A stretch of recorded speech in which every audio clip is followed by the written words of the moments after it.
All right, Dennis, if you want to get started now. Good.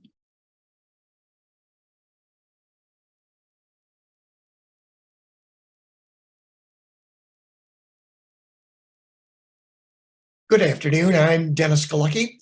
Welcome to the 496th Imagine Greater Buffalo program and our 118th YouTube presentation hosted by our wonderful downtown cultural treasure, the Buffalo and Erie County Public Library.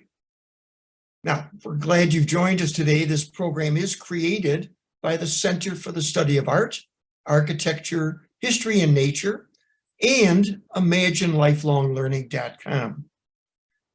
Before we get started, just a reminder of our housekeeping rules.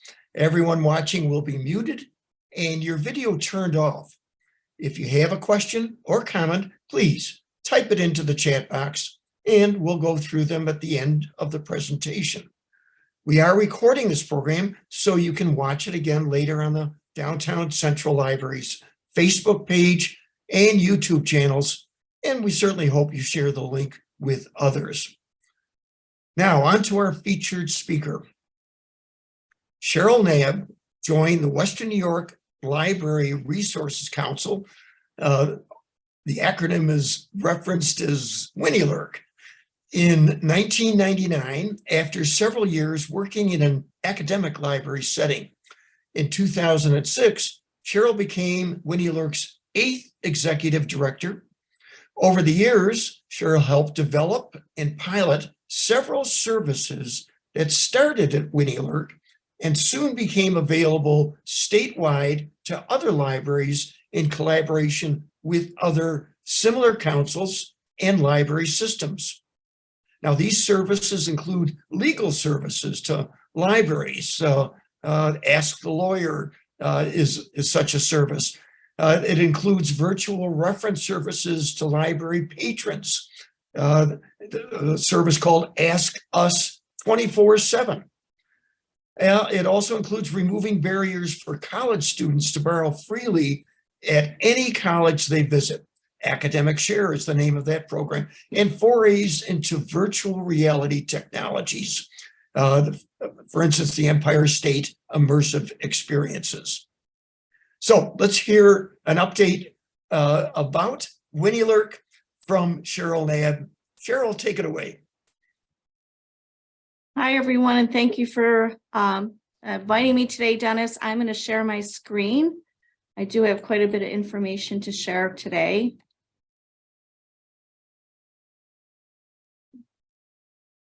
Okay, I'm going to talk to you about what this organization that I'm the director of, Western New York Library Resources Council, what our place is in the library community, and also share with you some services that are available to the public, to anybody that wants to view them, and it's free to anybody in New York State and actually outside New York State.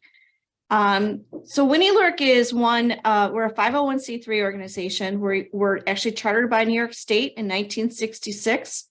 And we are one of 3 system types. WNYLRC is the multi-type library council or a library system. We go by both. We are one of 9 across the state. And you can see that WNYLRC is this peach area right here. So we cover 6 counties.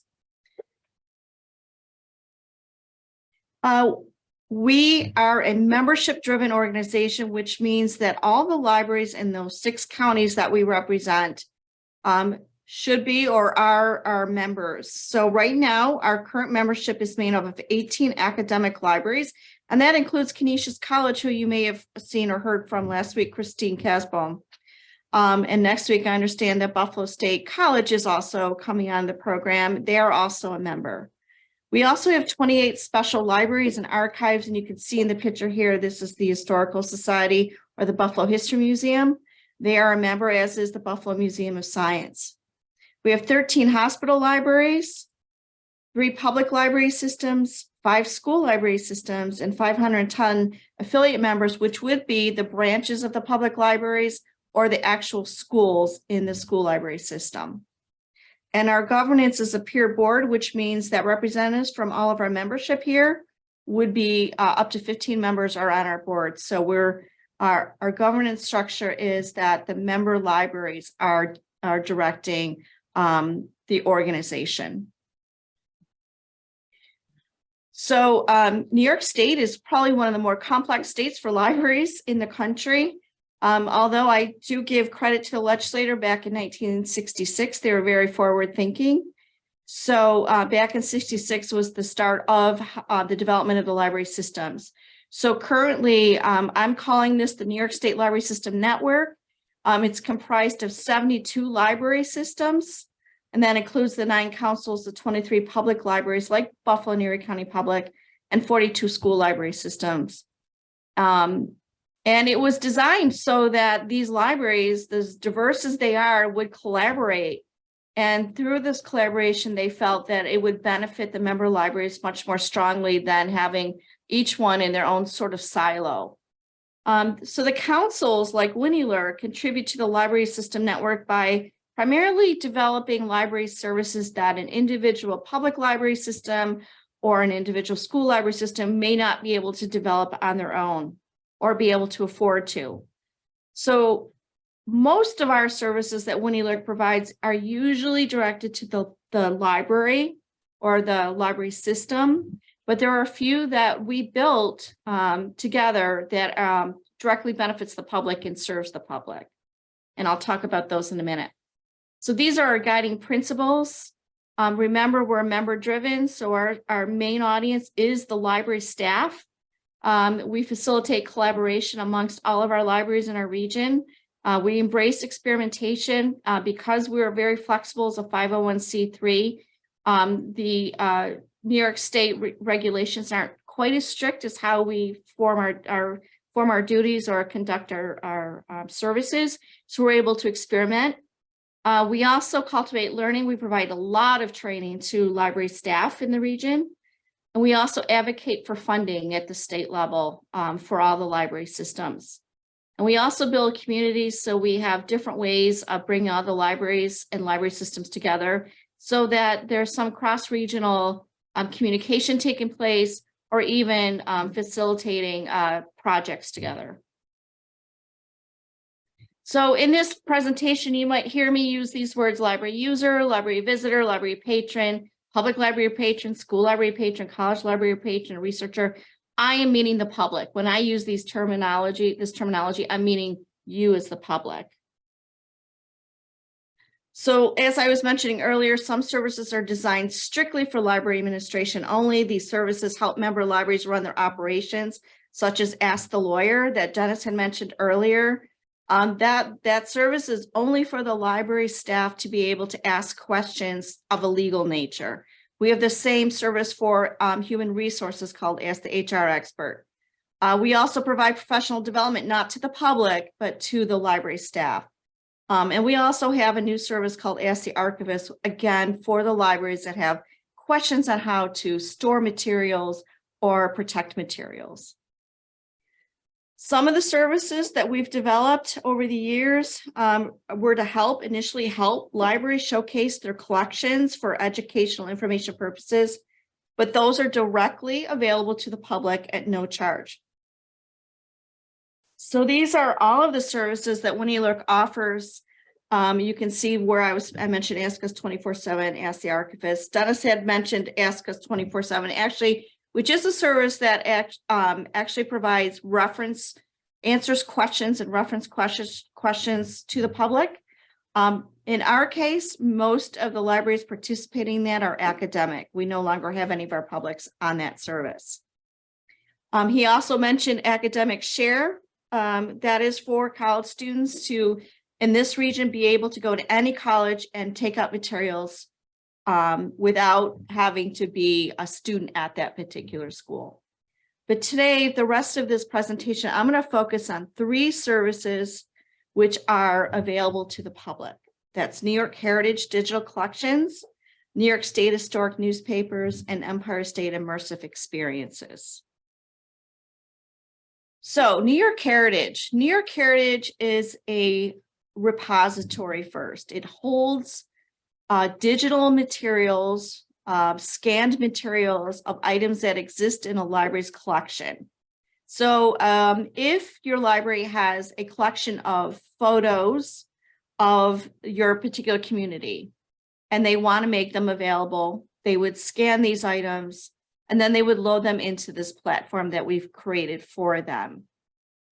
So New York Heritage is it's a free service to the public, but there's a lot of things that happen behind the scenes to make this freely available. That includes a lot of funding to support the mechanism and the technology that provide this viewer, if you will, for all of the public. So along with the WNYLRC, along with the other 8 councils, we created this about, I'm going to say we're going on probably 12 to 15 years ago. And it's gone through a lot of iterations, new interfaces, for, of course, throughout the years. Libraries contribute special library and archival collections to New York Heritage. In most cases, it doesn't cost our libraries to contribute. The councils are picking up the cost and support of this platform. Some collections are made up of 10 items. Some collections can be made up of thousands of items. So the collections vary in size.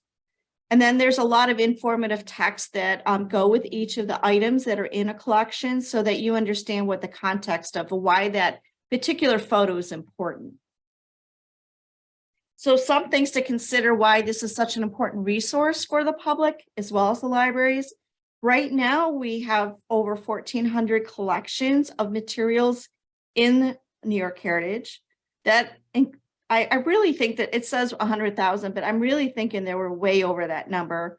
And that would be an individual photo, an individual postcard, a book, a letter. So when we talk about items, we're actually talking about the actual physical item that's been scanned. And then there's 419 libraries and organizations contributed content. So of those, 42 of them are WNYLRC members in the 6 counties. One of them is Buffalo and Erie County Public Library. And then we have, in addition to that, sorry, my allergies are bothering me today. In addition to that, we have 10 online exhibits. So these exhibits take the materials in New York Heritage and create a story. And so we have 10 of those that are available. Some of them also have physical banners that you may often see in your library, and I'll show you some of those in a moment. But you may see these physical banners that stand about 6 feet tall, and there's a series of them. You may have seen them at Buffalo and Erie County Public Library or one of your branch libraries. So this is what New York Heritage interface looks like when you first go in. If you go to newyorkheritage.org or nyheritage.org, as I have here. You would just put in your search word or your term, and then what happens is that you'll find all these materials. So some of the materials you might find are yearbooks. We have a lot of yearbooks in there. This one is from the Buffalo Public Schools. This is the Maston Park Chronicle. And then we have diaries, in some cases full books, directories. We have maps. We have postcards, we have oral histories. People, this one, the picture that you see here is about the Sandy Hook flood, or I'm sorry, the storm, the Hurricane Sandy storm, and they talk about the things that they dealt with during the storm.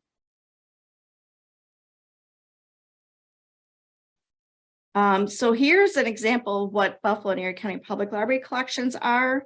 These are just some of the items that they have in. Again, I mentioned the directories.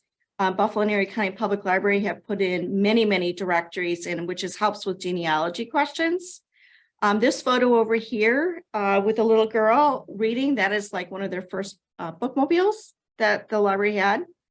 The one that looks like the building's being turned down, destroyed, that's the old Grosvenor building that was torn down, and they have pictures of that. So if you wanted to go into the Buffalo Public Library collections, can you see that screen where it says Buffalo and Erie County Public? I want to make sure that you are looking at what I'm looking at. Or do you still see the PowerPoint? Dennis, can you confirm? We can see the website. Great. Okay. So these are the collections of the Buffalo and Erie County Public Library. And you can see they have several collections that they've contributed over the years. So they have the War of 1812 letters from the Young Men's Association. They have the New York to Paris race. They have Buffalo photograph collection they'll call the lantern slides from 1890 to 1910. They have the Buffalo neighborhoods, which is one of their newer collections that they just put in. And in conjunction, there's now an online exhibit that talks about the Buffalo neighborhoods and includes all kinds of information. So these are the collections that Buffalo and Erie County Public Library have. There's also many other organizations from Western New York that are members of ours have contributed. One is the Theodore Roosevelt Nargle Site Foundation. Their building is over on Delaware. If you've not been there, it's a great little museum and they have some wonderful materials there. Excuse me one moment. This is their collection they recently put in from the Pan Am exhibit and some from the Penny exhibit that they have in. So they're really interesting materials. So they have done a lot of 3D images. They're not up yet, but they hope to be up soon. These are the exhibits I was mentioning earlier. So when you go to an exhibit, it's sort of both text and visuals for you to learn on. So I'm going to go to Buffalo and Erie County's new one. So this is their new exhibit. And if you go into Explore exhibit, it tells you a little bit of information about it. What do you expect to see and learn from this exhibit? And then once you click on it, you actually can see on the left side all of the links to the areas of specific areas in the exhibit.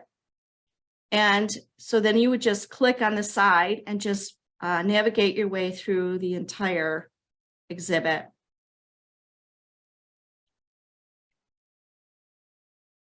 Very informative information here. They have visuals for you to make it interesting. And you can view the information about each particular item. Like if you're interested in a particular photograph, you can click on it and then you would see the year of the photo, the original, if there was a photographer, and you can link out to it as well. And we have other ones about recognizing women's right to vote in New York State. And there's a panel, a 3-panel physical exhibit that libraries often borrow and bring into the library to view, which also supports the online version. The next resource I want to talk to you about is called the New York State Historic Newspapers. Now, I know many of you might be familiar with the Fulton History Newspaper Project, which I haven't been there in a while, so I'm not even sure if it's still up. But that used to be heavily used by local genealogists. We're hoping to get more word out about this particular resource since, again, the 8 councils across New York, WNYLRC and the other 8 councils have support this platform. And it's a very expensive platform to support. One of the councils up in Northern New York actually is the manager of this project. And they will take collections from our members, typically on microfilm, and they will digitize and scan that microfilm to load the newspapers into this website. Sometimes newspapers are so fragile and yellow that they don't currently exist on film. We do have some vendors we work with to actually to photograph those papers, and then we film. Then those photographs get into microfilm, and then the microfilm is then scanned into historic newspapers. So some facts to consider why this is such an important resource. There's over 11 million separate newspaper pages inside New York State historic newspapers. All the counties are covered. There's at least one newspaper title digitized and included in this resource. We have a total of over 920 newspaper titles. These are all New York State focused newspapers. You're not going to find a newspaper from California. These are all newspapers that were published in New York State. 169 members have contributed digitized newspaper content from across the state.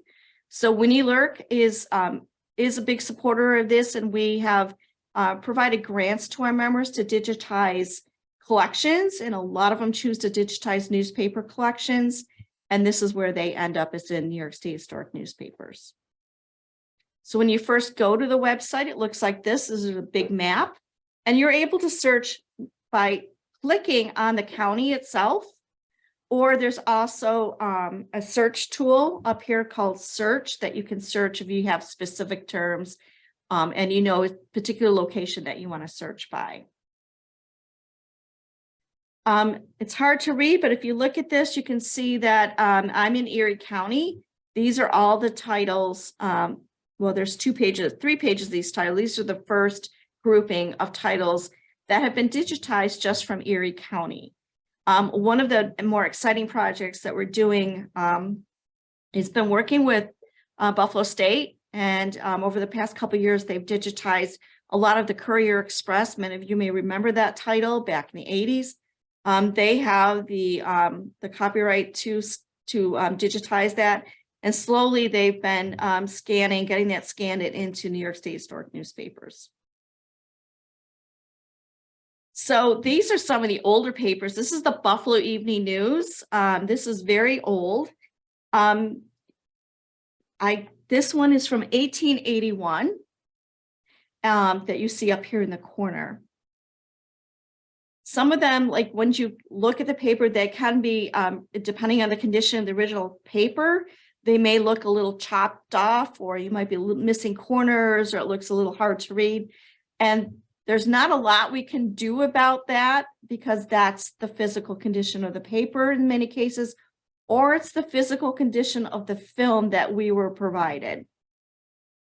But once you're in the newspaper, you can click on a section of it. So you can see this section in the left. I'm looking at the full page. And if you look at the left hand side and you look, says first edition, you can click on it and blow it up, and then it expands so you can actually read the actual words. And you can get it quite large. You can print off of this as well.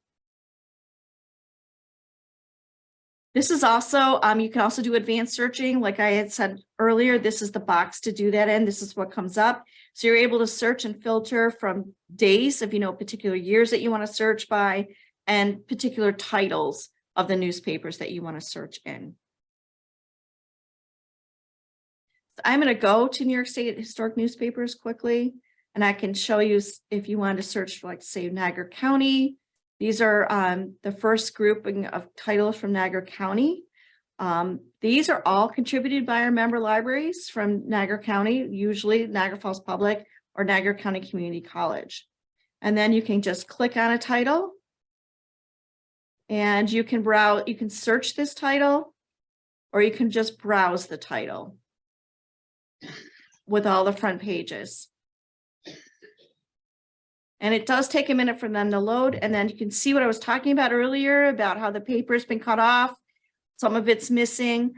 These tend to happen more with very, very old newspaper titles. And I'm just going to click on one.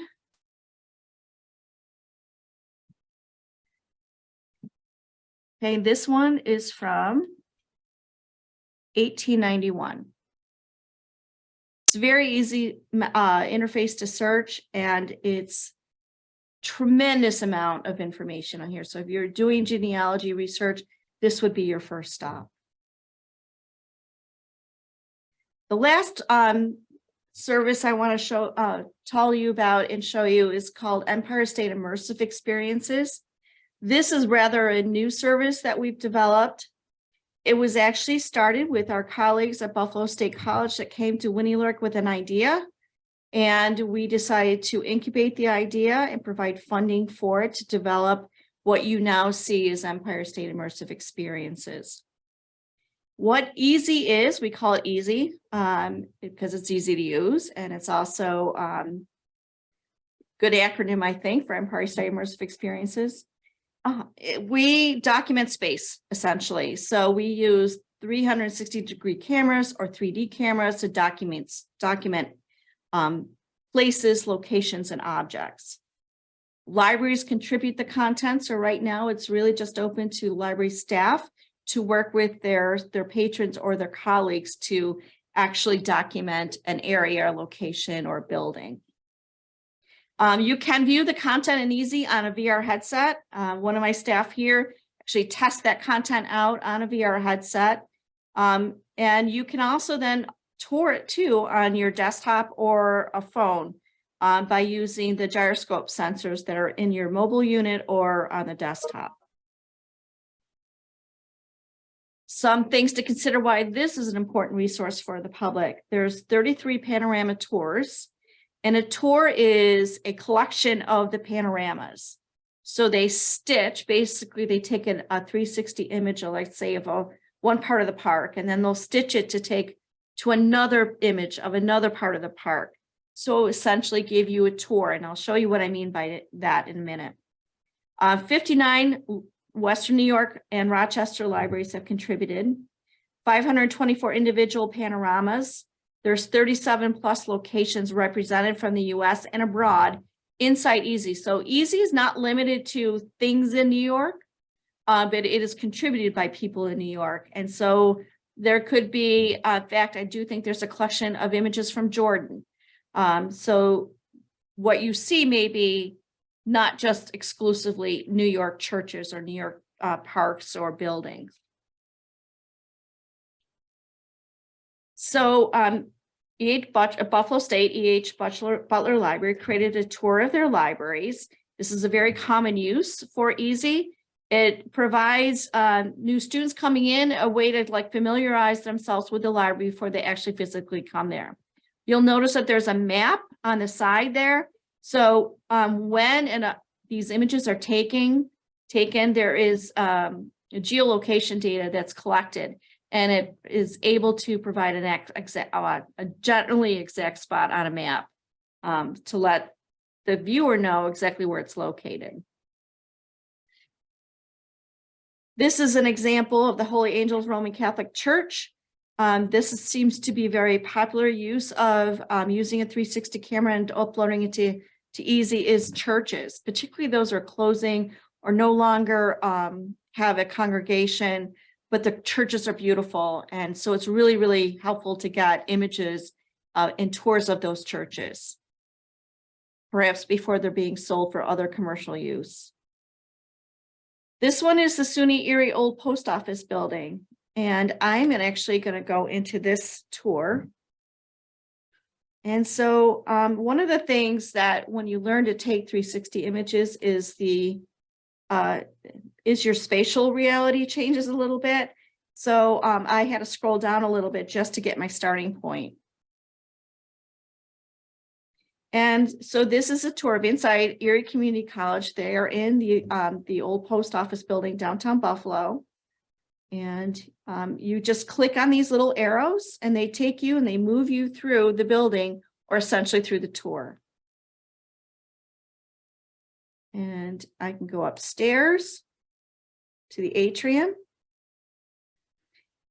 And if you see a little eye, that means it's giving you some information. So here's the student lounge and vending area. And I'm going to go to the 5th floor corner. And this is another viewpoint. And I can scroll and roll using my mouse, I'm rolling around. And you can get a very visual tour. So if you're in a headset, think about that. You would almost feel like you're actually in the building, just moving around the building. So here's another eye. So that means information. That's a pastry shop there. Here's another eye here. Student lounge and vending area. So these tours are really great for spaces, and that's why we have defined EASY as documenting spaces.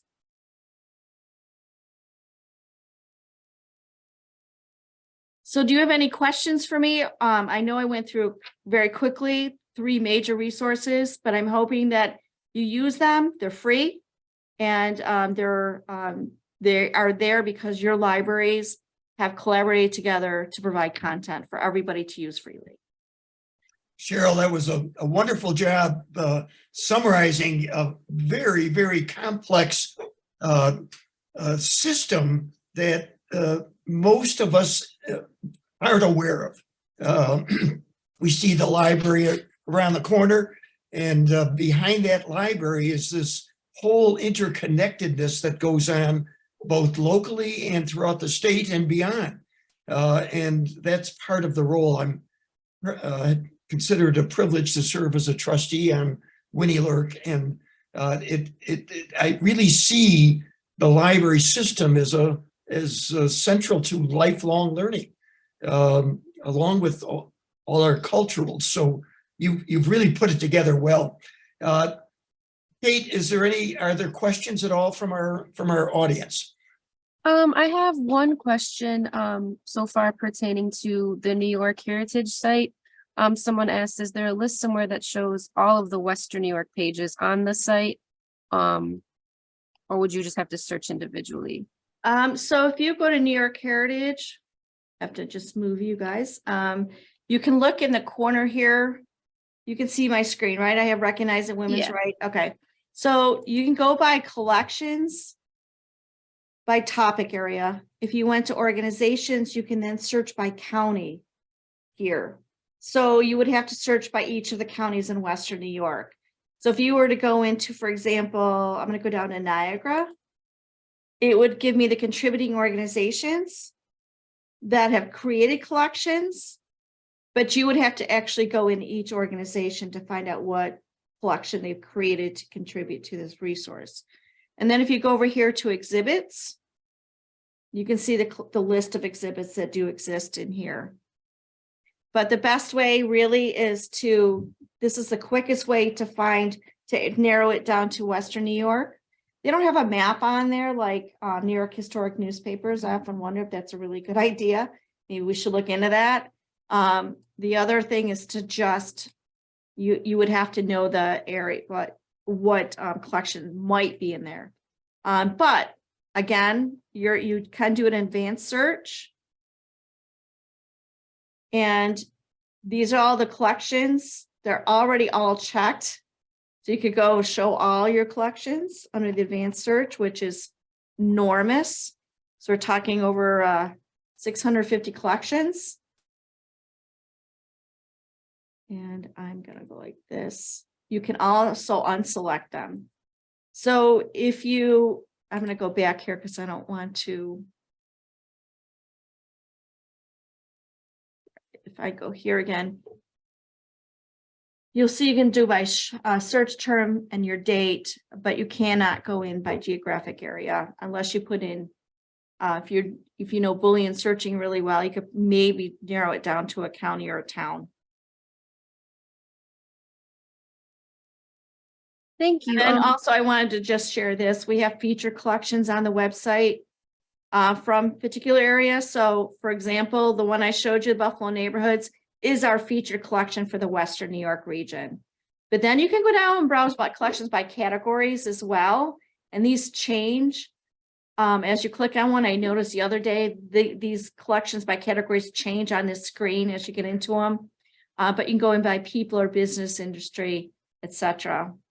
They also do by type. So if you want journals, remember I mentioned earlier that they do oral histories. They also do yearbooks and scrapbooks and postcards. So this is by a type of material. So if you know that you're looking for a particular film, you can go in by that. If you're looking for a particular piece of art, or if you're going in by a particular map. So there's ways to get into that. You can narrow your searches down. Does that help? Yeah, I believe so. Someone else asked, are the scan docs you mentioned view only, or can they be downloaded and or printed? You mean like from New York Heritage? They didn't say, but I'm assuming. Okay, New York Heritage, that's a really good question. In New York Heritage, you can, I believe, copy, but there's not a download function for these. Let me go into this collection here. Let's look.